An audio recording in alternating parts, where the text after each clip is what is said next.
Olá, pessoal, e hoje com mais um Podgat com um assunto de extrema relevância na atualidade, que é a dengue.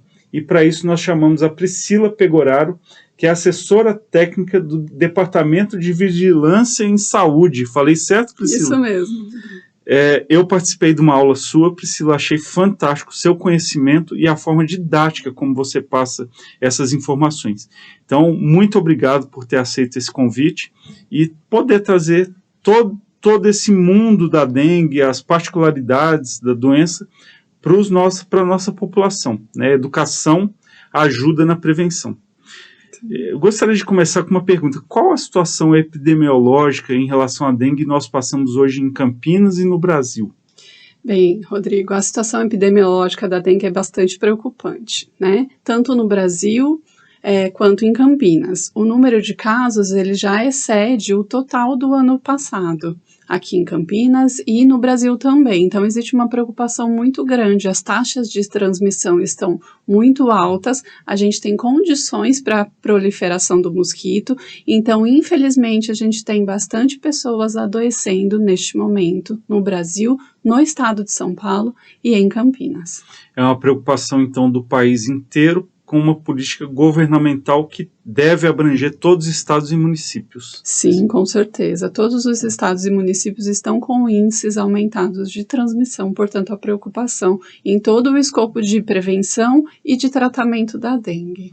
E quando nós falamos em dengue, é uma doença causada por um vírus, né, de uma transmissão muito específica.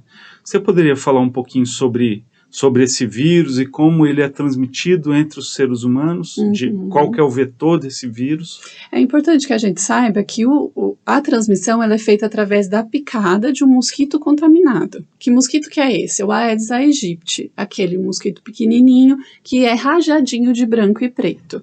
Então, ele tem um hábito que é muito comum durante a manhã, logo no início da manhã e mais no finzinho da tarde. E ele sai para picar. Quem pica é a fêmea, porque ela precisa do sangue humano para amadurecer os ovinhos dela e conseguir botar os ovos. Então ela vai picar, essa fêmea vai procurar o ser humano para picar, para conseguir amadurecer esses ovos, e daí quando ela bota os ovos, a hora que ela pica o ser humano com a doença, ela fica contaminada com o vírus. E a partir de então, ao longo da vida dela inteira, ela vai transmitir a doença para outras pessoas que ela picar. Então, infelizmente, a gente tem uma situação de que um mosquito contaminado pode contaminar muitas pessoas. Então, por exemplo, eu tomei uma picada de um Aedes, né? É só de manhã que ele sai ou tem algum outro período de maior cuidado? Ele vai procurar o momento que é ótimo para ele, né? O momento ótimo para ele é logo no início da manhã, 7 até umas 8 horas da manhã, e à noite, entre 17 e 18 horas. Mas, se ele não tiver pessoa para picar nesses horários, quando ele perceber a pessoa, ela vai picar. Então, é importante que a gente saiba disso. O comportamento normal da mosquita é ela picar nesses extremos, onde está menos calor, então ela sofre menos e a vida dela fica mais longa. Então ela vai poupando energia, mas se ela não tiver o sangue humano para picar e conseguir amadurecer os ovos durante esse período, ela vai procurar outros horários para picar. E me picou, eu tive dengue na minha casa, e pode picar meus filhos, minha esposa e algum idoso que está na residência, todos podem ser vítima da mesma mosquita, entre aspas, né? Exatamente. A mosquita, uma vez contaminada, ela vai continuar transmitindo a doença até o final da vida dela. Então, o que a gente precisa fazer? Se proteger, tirando os criadouros, não deixando o mosquito nascer, e se alguém da família tiver com dengue, é importante que essa pessoa e os demais familiares usem repelente, para que aquela mosquita que está esperando para picar outras pessoas não pique e daí a gente não aumente a doença. O mosquito, ele não voa muito longe, Rodrigo, ele vai tentar fazer um lugar onde ele vai gastar pouca energia. Então, o que vai acontecer? Se ele tiver pessoas para picar ali num raio de 100 metros, é o máximo que ele vai fazer. Então, vai picar eu, a minha família, os meus vizinhos próximos e isso já basta para ela conseguir fazer. Só que daí a gente tem essa transmissão para as pessoas próximas da nossa família. Então é bastante importante que a gente tome esses 2 cuidados. Então, quando eu penso como o mosquito não voa tão longe assim, ele tem essa tendência a guardar energia e otimizar o trabalho, né? Quais medidas seriam necessárias, já que nós estamos falando de uma residência e às vezes poucos vizinhos ao redor, né? Quais medidas poderiam ser tomadas para evitar que esse mosquito adentre as residências ou que mesmo ele possa picar quando estiver no quintal ou alguma coisa assim? Bem, a questão mais importante do mosquito é não deixar ele nascer. Então, esse é o cuidado mais relevante, a informação mais importante que a gente pode dar na prevenção dessas doenças. Porque o mosquito, tendo lugar para botar os ovos, ele vai ficar ali nas imediações, não vai procurar outros lugares. Então, é importante que a gente olhe os nossos quintais, olhe as nossas casas e evite lugares onde o mosquito possa colocar os ovos. E esse mosquito, ele vai transmitir somente a dengue ou ele pode transmitir outras doenças também? Infelizmente, não é somente a dengue. O Aedes aegypti, ele é um mosquito adaptado ao meio urbano. Então, você raramente vai encontrar ele numa floresta ou um lugar que tenha vegetação mais densa. Ele gosta de ficar no ambiente urbano, porque ele tem aonde nascer e tem quem picar. Então, ele vai se adaptar. E ele se adaptou não só a esse meio urbano, mas também a várias doenças. Então, um mosquito, ele consegue transmitir 3 doenças. A dengue, que é a mais comum, a mais conhecida, e infelizmente a que tem impacto, pelo menos em Campinas e no estado de São Paulo, maior. Mas também ela pode transmitir o Zika vírus, que é uma doença que ela é transmitida pelo mosquito e causa complicações, especialmente para as gestantes, que pode causar malformação fetal e as crianças nascerem com alterações no cérebro ou outras questões relacionadas a isso. Da microcefalia, que é um cérebro menor, então tem esses impactos. E além da dengue e do Zika vírus, é possível que o mosquito transmita chikungunya. Chikungunya também é uma doença transmitida pelo Aedes, desculpe, e ela acaba... Eu só lembrar assim que nós tivemos um episódio acho que um surto, né, de Zika no Nordeste alguns anos atrás, com diversas malformações em fetos, bebês, né, recém-nascidos que nasceram com microcefalia especialmente, e isso foi uma descoberta até do Brasil, né, a relação do Zika, do vírus Zika, com essas malformações fetais, né? Sim, foi em 2016, 2017 que a gente teve essa questão, né, e daí o Brasil contribuiu muito para... Na pesquisa, né? Tá, pode tomar água e a gente vai conversando aqui. E um quadro muito triste, né? Porque são bebês que muitas vezes não tinham a possibilidade de continuar a vida, né? Por questões biológicas mesmo. E os que conseguiram sobreviver esse quadro, podemos chamar de quase catastrófico, né? Porque eles têm uma limitação funcional e de vida para o bebê, para os pais, muito importante, né? Sim, a carga familiar de uma criança com microcefalia e o potencial que ela pode desenvolver de vida, ele é bastante restrito. Então, infelizmente, é bastante triste a gente ter uma doença que é transmitida por um mosquito com um impacto muito grande na vida do ser humano e essas consequências, que é a criança às vezes não falar, não andar ou outras questões desse tipo. O Zika hoje é uma preocupação, já que nós estamos passando por um surto de uma quantidade enorme de reprodução se tem dengue é porque o mosquito está aí agindo, né? O Zika hoje é uma preocupação no município de Campinas? Neste momento não, a gente não tem transmissão, tivemos casos muito poucos em 2023 e em 2024 a gente não tem casos, então não está no nosso radar a questão da transmissão do Zika vírus, mas o chikungunya está no nosso radar. Por quê? A gente tem transmissão do chikungunya, que é uma doença também transmitida por esse mosquito, em estados muito próximos a nós. Por exemplo, a gente tem tem 2 casos de chikungunya no município de Campinas, importados do estado de Minas Gerais. Então, a pessoa viaja para um lugar onde tem a doença e volta doente. Quando a gente tem essa informação de maneira rápida, a gente atua enquanto vigilância para tentar interromper essa transmissão, para que o nosso mosquito não seja capaz de picar a pessoa que está doente e transmitir para outras pessoas ali na redondeza. E, por sorte, né, pelo trabalho que a gente faz, a gente conseguiu interromper a transmissão nesses 2 casos.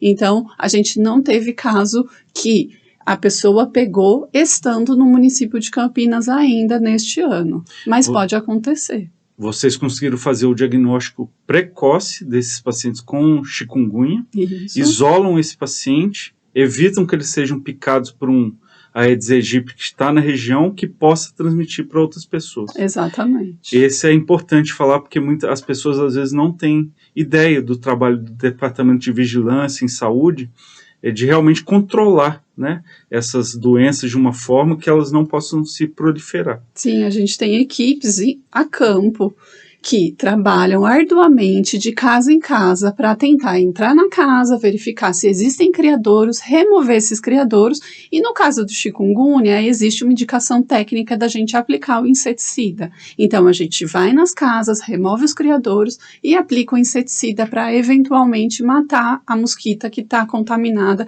para evitar que ela pique outras pessoas. Ótimo. Você falou de inseticida, existe uma previsão de fazer o fumacê, que, né, o pessoal conhece mais como fumacê, a população em geral, de realizar fumacê nesse momento em Campinas ou na região? É bastante importante essa pergunta, viu, Rodrigo? Porque a maioria das pessoas acham que a gente chegar com o fumacê vai resolver o problema, e não resolve. O fumacê, ele tem uma indicação técnica do Ministério da Saúde, que passa as especificações através da SUSEM, que é um órgão do Estado de São Paulo, do governo do Estado, que faz as indicações técnicas do uso de inseticida. O município não pode comprar inseticida, ele vem do Ministério da Saúde para que a gente faça essa aplicação. E tem uma indicação técnica muito específica, um manual com todas as orientações, e o município de Campinas segue essas especificações. Por quê? Se a gente aplicar inseticida de maneira descontrolada, o que vai acontecer? A gente vai causar resistência do mosquito àquela molécula. E daí, quando eu precisar de fato aplicar o inseticida em massa, eu não vou conseguir, porque daí não vai matar o mosquito. Então, a indicação ela é bastante técnica e o Departamento de Vigilância e Saúde é rigoroso em seguir essas recomendações técnicas. Então, você não vai ver a nossa equipe aplicando inseticida a pedido.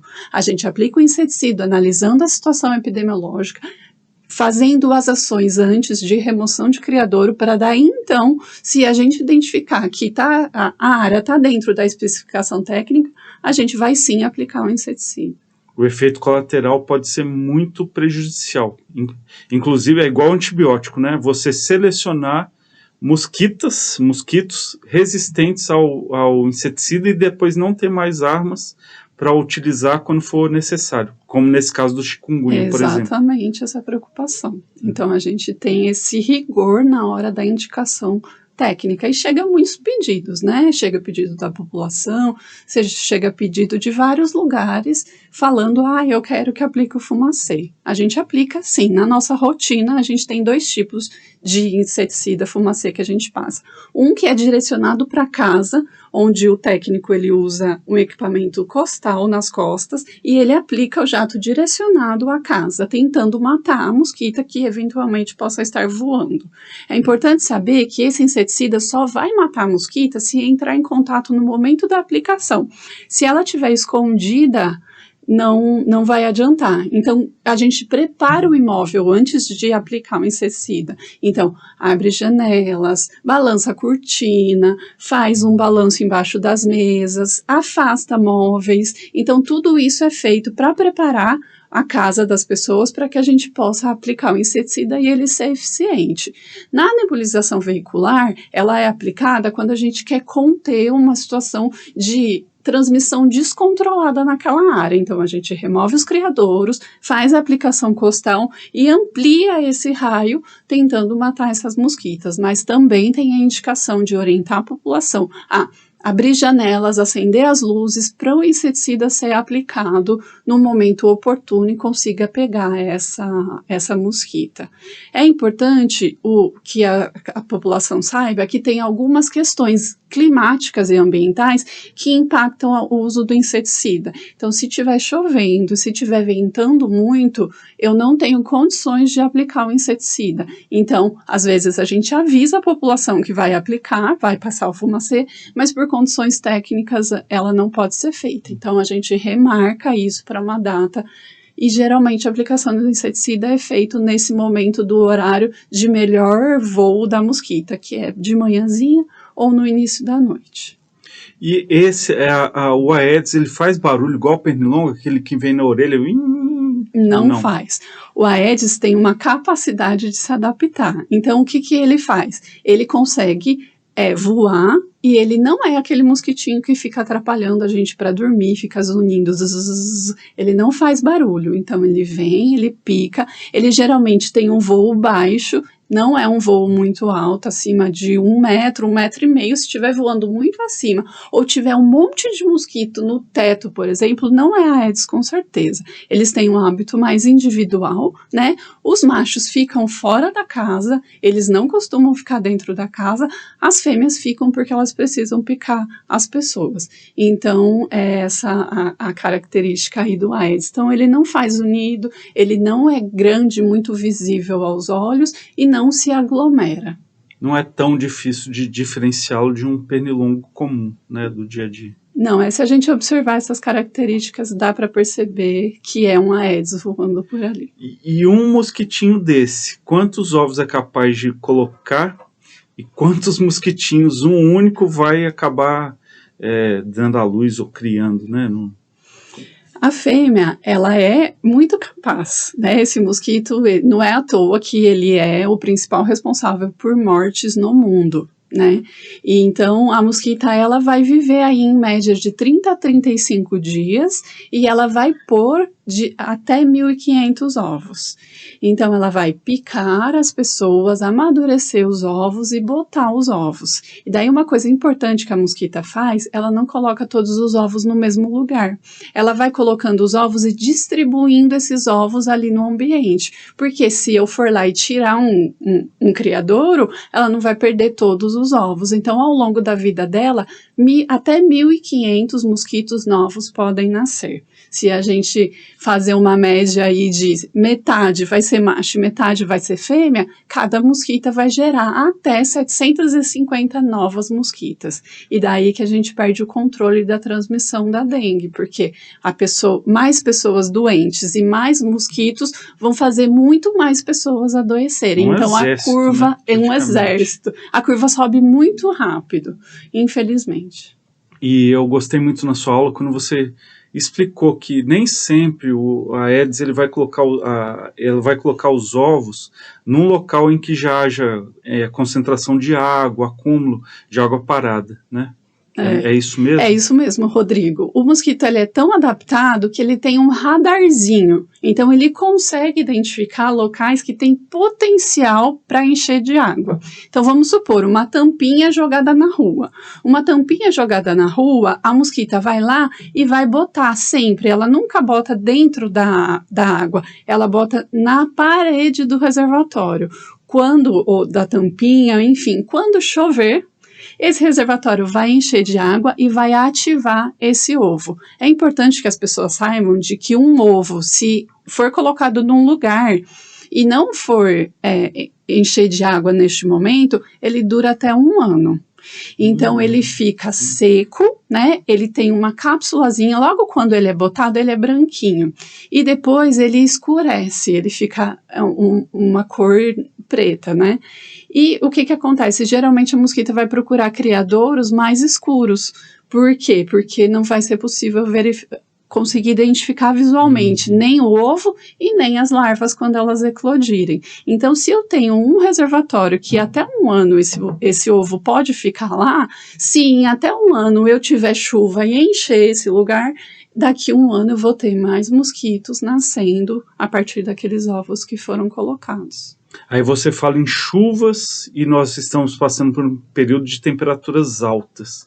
Isso interfere e favorece essa reprodução? É ótimo para o mosquito. O mosquito, ele tem, então, quanto mais quente for o ambiente, mais rápido é esse ciclo de vida do mosquito, porque o mosquito ele vai botar o ovo, quando a água chegar, ele vai se transformar em uma larva, essa larva vai ficar ali na água, então é importante que a população saiba que o mosquito ele não gosta de água suja, ele prefere água limpa, então água limpa ou mais ou menos limpa, se tiver muita matéria orgânica, uma piscina verde, o Aedes não vai gostar daquela água, então ele vai preferir criadouros onde ele consegue ser mais separado dos demais ambientes. Então coloca a larva, ela vira larva e daí se transforma em mosquito. Se eu tiver uma média de temperatura de 18 graus, por exemplo, eu vou ter esse ciclo de vida do mosquito ocorrendo em 35 dias mais ou menos. Então, da fase de ovo à fase de mosquito alado que sai voando, 30 a 35 dias. Se a temperatura média for de 30 graus, esse ciclo muda para 7 a 8 dias. Então, quanto maior a temperatura, essa variação de temperatura, maior a chance da gente ter muito mais mosquitos voando. E quando a gente tem essa oscilação de temperatura, também aumenta a chance de chover. E daí, quando chove, o criadouro enche e a gente começa tudo isso. Então, o que nós, com esse clima absolutamente favorável ao mosquito e à reprodução do mesmo, nós podemos esperar que se um mosquito hoje botou 1.500 ovos, daqui a 2, 3 meses, com chuvas e temperaturas altas, provavelmente nós teremos muito mais mosquitos voando por aí, se nós não fizermos a nossa parte, né, de combater esses focos. Você falou de uma tampinha de uma garrafa, né? É muito complexo o combate a esse mosquito, né? Não dá para imaginar como conseguir chegar a todos os possíveis criadores, mas os mais visíveis é fato que nós conseguimos realmente prevenir, né? Vamos falar um pouquinho de criadouro então, né, Rodrigo? A gente chama em saúde, tecnicamente, de criadouro. O que é isso? É um nascedouro. É um lugar onde vão nascer novos mosquitos. E eles podem ser pequenos ou eles podem ser grandes. Por exemplo, a caixa d'água, como ela está num ambiente às vezes escuro e quente, que é o telhado das casas ou em cima da casa, ela vai ser um potencial criadouro. Então, o que acontece? Se tem água, se pode acumular água, o mosquito é capaz de identificar essa situação e colocar os ovos em vários lugares. Conforme a gente vai tirando os criadouros pequenos e baixos, o mosquito vai tendo que subir para procurar novos criadouros. Então, se a gente cuidar dos criadouros no baixo, a gente também tem que ficar de olho nos criadouros altos, que são as lajes, as calhas e as caixas d'água, porque o mosquito ele vai conseguir fazer essa adaptação para que ele se mantenha vivo. E cada vez mais a gente tem o problema do mosquito, não só em regiões tropicais, como se estendendo para outras regiões do mundo. Lugares onde não tinham casos de dengue, agora tendo. Então, infelizmente, o mosquito ele tem essa capacidade de adaptação e se a gente não cuidar para tirar o criadouro, a gente não vai conseguir vencer essa luta contra o mosquito. Ele progride agora para as regiões mais frias ou clima mais temperado? Isso, assim? Exatamente. A gente tem observado alguns lugares, Estados Unidos, por exemplo, tinha algumas áreas que não eram tão quentes, que eles já estão observando transmissão, e alguma parte da Europa. Então, a gente já tem observado essa capacidade de adaptação do mosquito para a proliferação aí dessas doenças. E agora a população está vendo o trabalho da Devisa, Secretaria Municipal de Saúde, Defesa Civil, a união dos setores, né? Muitas vezes usando drones, né? Se você observar na sua casa, às vezes um drone voando, vai ser avisado, creio eu, né? Pode ser o próprio departamento fazendo essa varredura para ver se acha entulho, caixa d'água aberta, calhas com acúmulo de água, né? Então, esse trabalho de drone começa a fazer sentido de certa forma, né? Sim, é muito importante que a população saiba que a gente tem a nossa ação baseada naquilo que é proteção para as pessoas. A gente vai trabalhar tentando proteger a vida das pessoas. Então, a nossa atuação, seja ela individual da Secretaria de Saúde ou quando a gente olha intersetorialmente, com a ajuda desses outros órgãos, é para a gente enfrentar o problema e proteger a população. É importante que a gente fale para a população que quando ela deixa o agente entrar dentro da casa, ela está contribuindo para evitar que esse mosquito nasça. Quando a gente toma esses cuidados, ela está ajudando o poder público, se juntando a gente para que a gente possa enfrentar. Porque se eu passar e tomar os cuidados naquela região e alguém vir e depositar novos criadouros, a gente não vai conseguir vencer essa luta. Então é importante o uso de drone, o apoio da Defesa Civil, o apoio da Secretaria de Serviços Públicos, Secretaria de Habitação, Trabalho e Renda, enfim, uma série de secretarias que são organizadas de maneira articulada dentro de um comitê que o município de Campinas tem, que é para enfrentamento das arboviroses, onde a gente junta o poder da máquina pública concentrado para que a gente consiga ser mais efetivo nesse combate ao mosquito. Então é importante. O uso de drone, ele vem como uma ferramenta tecnológica recente para que a gente possa identificar exatamente esses criadouros que estão no alto e que a olho nu ou embaixo as nossas equipes não conseguem acessar. As caixas d'água a gente já tem um trabalho sistemático, então nossas equipes estão capacitadas para subir em altura e ter lá a caixa d'água para evitar que essa situação. A Sanasa também faz esse serviço, então é importante que a população esteja atenta, que agente de saúde não vai sob demanda, mas se aquela área tiver uma transmissão acontecendo e eu tiver indicação técnica de telagem, as nossas equipes vão inclusive fazer essa telagem dessas caixas d'água. E também o papel da própria comunidade, né, das associações de bairro, os vizinhos colaborando entre si. Por exemplo, eu tenho um vizinho que eu percebi que tem entulho no quintal dele, ou vejo algum acúmulo de água em vaso, que não está tendo esse cuidado. E eu posso ser uma possível vítima da picada do mosquito, eu e minha família. Como eu devo proceder para que eu não vou arrumar briga com o vizinho ou discutir? Eu tenho algum caminho oficial para poder avisar? Temos um possível criadouro nesta região, ao poder público, para que o poder público faça essa interferência no local? Sim, existe, Rodrigo. É importante que a população saiba que a gente tem uma cidade muito grande. As nossas equipes, os nossos recursos são finitos. Especialmente em momento de epidemia, as nossas equipes estão batalhando nessa luta para matar os mosquitos. Mas, então é importante que ela fale com o vizinho, né? E tente ter esse senso de comunidade, de sociedade, para que a gente consiga atuar. Se é uma situação que eu não consegui falar com o vizinho, enfim, não vou entrar numa briga, mas eu posso avisar a prefeitura através dos canais de denúncia. O 156 é o canal mais comum que a gente recebe. Quando a denúncia ela for chegar nas nossas equipes, as nossas equipes vão até o endereço para identificar se realmente tem o risco e intervir nesse risco. Quando não é de competência da saúde, sei lá, é um terreno baldio, é de competência de outra secretaria, de serviços públicos. Então, a gente encaminha essa reclamação para a secretaria de competência para que ela consiga fazer a sua atuação. O que acontece na época da dengue é que a população está vendo as coisas acontecerem e aumenta o número de denúncias. Então, a nossa capacidade de atender cada denúncia diminui muito. Né? Mas a população como parceira e a gente conseguir atuar nessas áreas que tem maior transmissão e a gente conseguir fazer as intervenções necessárias, a gente vai estar contribuindo para o combate ao mosquito.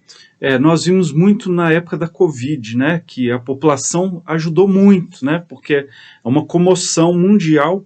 E nessa época agora da dengue, é importante que haja também essa colaboração. Como a Priscila disse, não tem capacidade, o setor ele é formado para trabalhar em tempos normais. Quando nós temos um evento como o que há agora, essa capacidade de visitar todas as casas, então o 156 é o último recurso, né? Primeiro ir até o vizinho, dialogar, conversar com outros vizinhos e a sociedade fazer a sua parte também.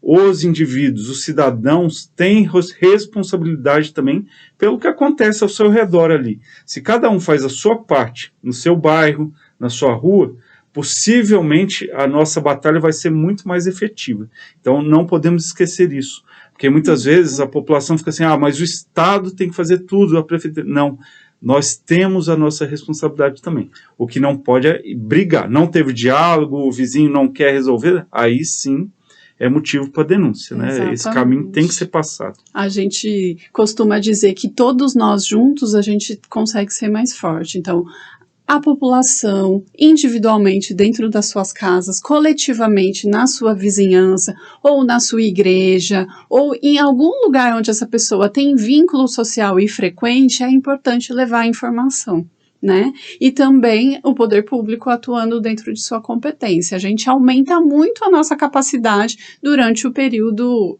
de epidemia, mas a gente não consegue dar conta mesmo de atender todas as necessidades das denúncias e da população ao mesmo tempo. E aí nós já podemos fazer um gancho para outro assunto importante nessa época, né? Dengue, aumento de número de casos de pacientes com febre, prostração, sinais mais leves da doença, os mais comuns também, né? Às vezes manchas na pele, as petecas.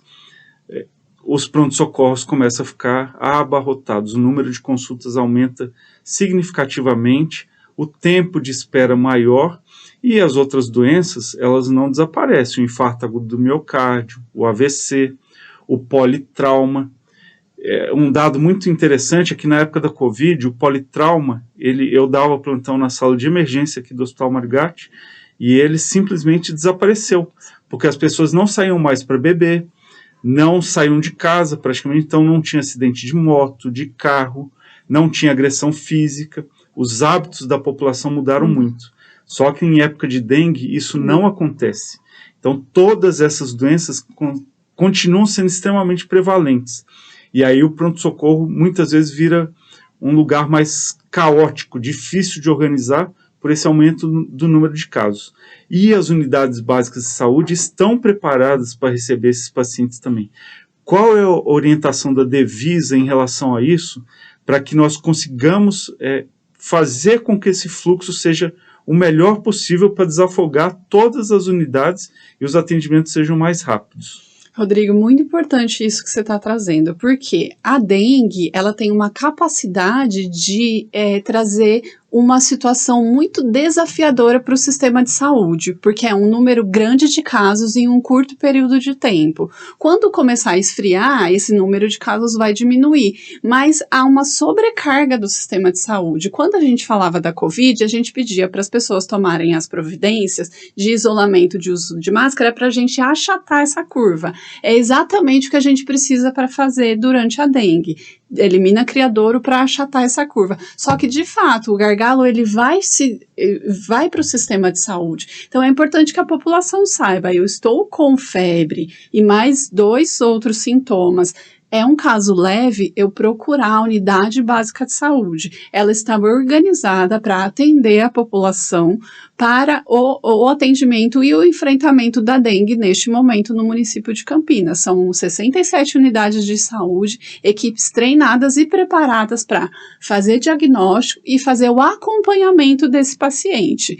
E em situações de casos graves, a pessoa está com sinal de alerta. Então, eu não tenho só febre, dor no corpo e dor de cabeça e manchas na pele. Eu tenho vômito, eu não estou conseguindo beber água direito, fazer a hidratação direito, como a equipe da Unidade Básica de Saúde do Centro de Saúde orientou. Eu estou com uma moleza muito grande, dor abdominal, vômito. Aí eu preciso procurar o atendimento de urgência e emergência, porque a equipe também vai conseguir dar um olhar para esse sinal de gravidade e fazer a intervenção necessária. Às vezes a população procura o lugar errado e é importante que ela saiba. Se ela tiver caso leve, a situação dela for leve, ela procura a unidade básica de saúde. Se o caso dela for grave, ela procura o hospital, o pronto-socorro, o pronto-atendimento, porque senão não há sistema de saúde que dê conta para atuar dentro de uma epidemia de dengue.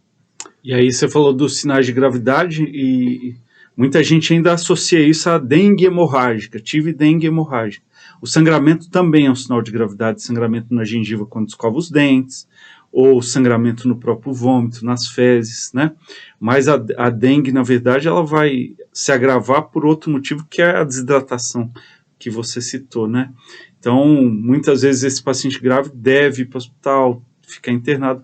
Importante é que vá ao grave, né? Mas os casos leves, e aí eu queria te perguntar, que os casos leves fiquem na unidade básica de saúde e façam lá para organizar esse fluxo.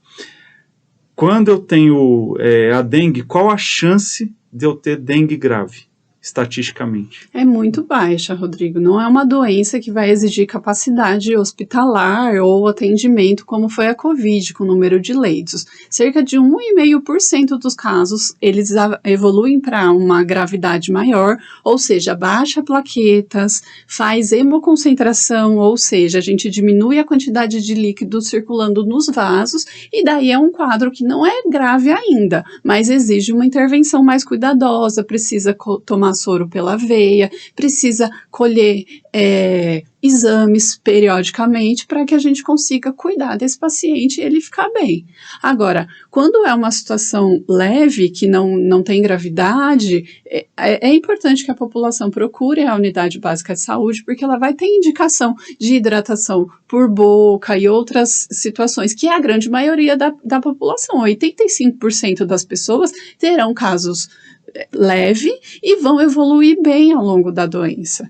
Agora, 1,5% vai evoluir mal e, infelizmente, cerca de 0,5% vai evoluir para a gravidade e vai morrer. Pode morrer. Então, é importante que a pessoa saiba qual é o cuidado para dengue. É repouso, tomar a medicação que vai ajudar a diminuir a dor, né, a febre, e manter a hidratação. Que hidratação que é essa? A hidratação, ela é bastante volume, Rodrigo. As pessoas às vezes falam, a gente vai na unidade básica de saúde, ele sai com um cartãozinho de acompanhamento e lá está escrito quanto de líquido ele vai tomar. A dengue não é uma doença que a gente fica bem, a gente fica mal, o corpo fica ruim, a gente não tem vontade de comer, porque tem uma diminuição do apetite, mas é importante tomar a quantidade de líquido indicada. Quanto é isso? É de cerca de 80 ml por quilo por dia. Então, a pessoa ela vai tomar em média, dependendo do peso corporal dela, 3 litros, 3 litros e meio, 4 litros de líquido. E daí pode ser qualquer líquido. Às vezes a gente indica suco de frutas, até refrigerante, sopa. Então, tudo aquilo que vai trazer um volume, água e o soro de reidratação oral. 1/3 desse volume tem que ser de soro de reidratação oral, para evitar que eu perca muito líquido dentro dos vasos e avance para um grau de gravidade da doença. Então, se a pessoa está em casa, ela não está conseguindo dar conta de tomar essa quantidade de líquido, tem que voltar para o centro de saúde, receber nova hidratação. Às vezes precisa tomar soro na veia para ele conseguir ficar um pouco melhor e voltar a tomar o líquido pela boca. O que muita gente vai ver, a dengue mata pelo choque, né? A população em geral ouve isso, choque elétrico, tomei choque. Não, choque é um termo médico da área de saúde que fala você ter pouco líquido circulando, pouco volume, baixa perfusão, né? Então, se você desidrata muito, o sangue não chega adequadamente na periferia. Então é esse o motivo principal da dengue grave. E lembrar que a dengue, mesmo a dengue leve, é uma doença chata, né? Todo mundo que fala, eu fiquei muito prostrado, dias de febre, uma semana que parecia que eu saía da cama, depois eu falava, eu quero voltar para a cama de novo, porque eu quero fazer as coisas, mas não consigo. Então, mesmo nos quadros leves, é uma doença que incomoda bastante, né? Sim, e dentro dessa população, Rodrigo, a gente tem populações que são mais vulneráveis e têm maior chance de agravar, que são as crianças menores de 2 anos. Elas não conseguem ter essa hidratação de maneira favorável, porque elas vão ficar sem vontade de comer. E daí, às vezes, os pais precisam receber uma orientação mais adequada, voltar algumas vezes na unidade de saúde para que possa acompanhar de perto essa criança. Se ela estiver conseguindo beber, é ótimo. Agora, se ela tiver com essa restrição, nem tanto. Os idosos, a mesma coisa, eles desidratam com facilidade. Então, é importante a gente ficar de olho em ver se esse idoso está tendo essa quantidade de líquido adequado. E as gestantes também têm maior chance de agravamento, já porque a condição de volume dela já é diferente do que uma pessoa que não está grávida. Então, essa população já tem um nível a mais de observação pelas equipes de saúde, mas não é por isso que ela tem que estar no pronto-socorro, ela pode continuar sendo acompanhada na unidade de saúde. A unidade básica de saúde ela é mais próxima da residência do paciente, o controle, o retorno fica mais fácil e evita essas longas esperas no pronto-socorro, porque o aumento foi muito significativo, né? E as unidades de pronto atendimento, os hospitais terciários não têm dado conta desse fluxo, e o mesmo ocorre em hospitais privados. Eu passei atendendo em pronto-socorro o surto de dengue que teve em 2015, e tanto o hospital privado quanto o público, o volume de atendimento foi gigantesco, né? Então desorganiza mesmo esse fluxo, né? Eu gostaria que você pudesse... Tem um site da prefeitura com muita informação boa, né? Para que a gente possa mostrar, que é esse aqui que está na tela. Ele é um site, se você digitar dengue.campinas.sp.gov.br, você consegue chegar nesse site. Ele é um site destinado a vários públicos, então ele tem informação para a população em geral e também tem informação para profissionais de saúde e para a pessoa que está doente. Então tem uma série de informações. Aqui a gente tem dengue, os principais sintomas. Esses sintomas são sintomas que a gente costuma ver quando o profissional de saúde faz a notificação.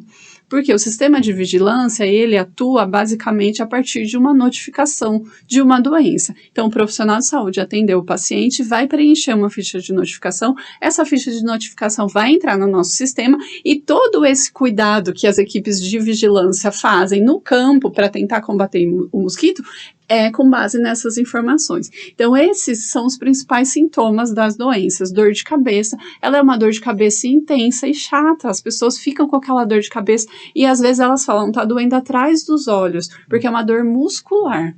A dor no corpo também é uma dor muscular que é o corpo inteiro, então você se sente fraco, acha que você não vai ter força, daí você tá um pouquinho melhor, você levanta, e daqui a pouco você fala, eu quero cama de novo. Então, os 5 dias iniciais da dengue é um momento onde a gente fica bem mal mesmo, então é importante cuidar, fazer repouso e se hidratar.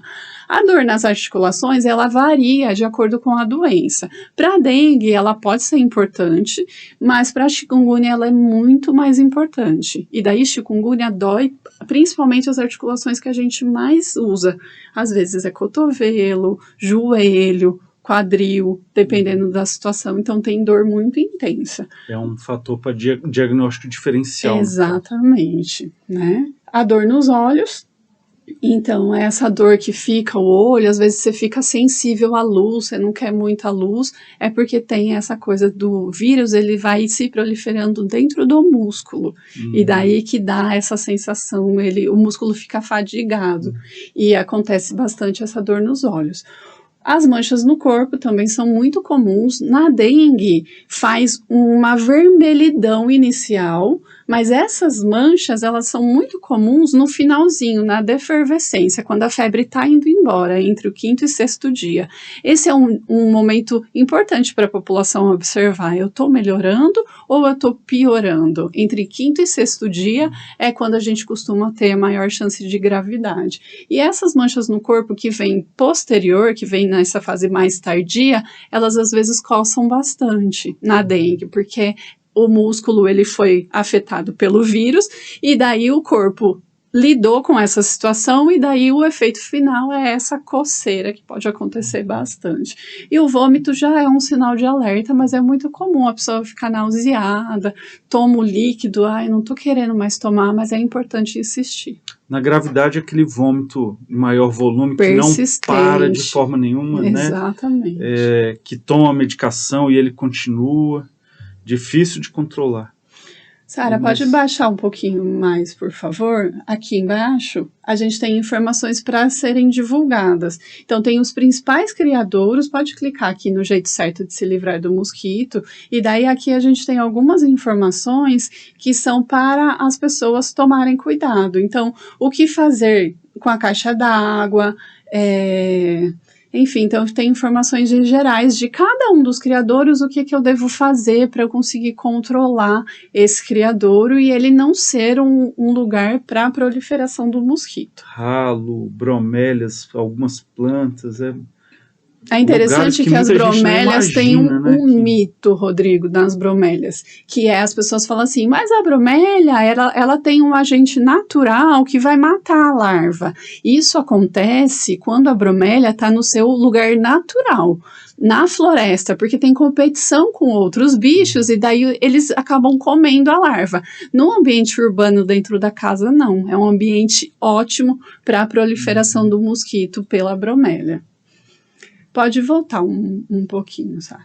E aqui no material educativo de divulgue. Então, a gente tem alguns materiais que é bastante importante. Vai nesse daqui de checklist semanal. Esse mesmo aqui na frente, clica aqui, ó.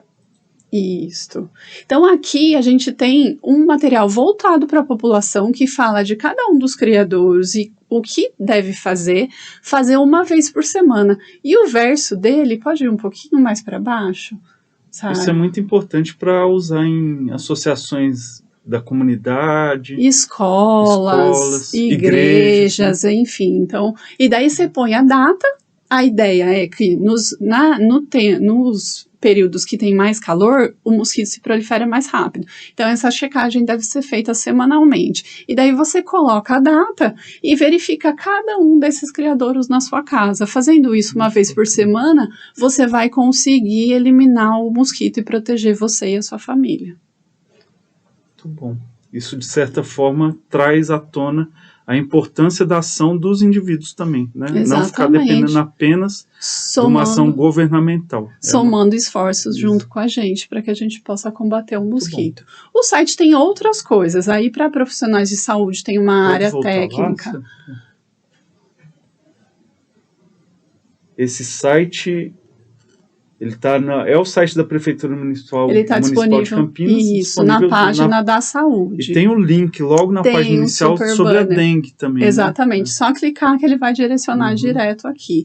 Aqui é o conteúdo para gestores e profissionais de saúde do ladinho. Isso. Aqui então tem o material...